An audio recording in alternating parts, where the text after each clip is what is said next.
વડોદરા મહાનગરપાલિકાની દબાણ શાખા દ્વારા આજે પથ્થરગેટ સાયકલ બજાર ખાતે ફરીથી દબાણો હટાવવાની કાર્યવાહી હાથ ધરવામાં આવી હતી। વડોદરા મહાનગરપાલિકાની દબાણ શાખા દ્વારા અવારનવાર વિવિધ વિસ્તારોમાં ગેરકાયદેસર દબાણો સામે કાર્યવાહી થતી હોય છે, પણ દબાણ શાખાના ગયા બાદ પરિસ્થિતિ ફરીથી જે તે વૈસી બની જતી હોય છે।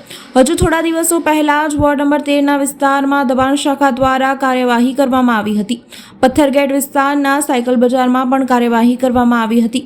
જો કે તે કાર્યવાહીના થોડા દિવસો પછી ફરીથી દબાણો જેવા હતા તેવા થઈ ગયા છે। આજે પાલિકાની દબાણ શાખા દ્વારા ફરીથી એકવાર કાર્યવાહી હાથ ધરવામાં આવી હતી।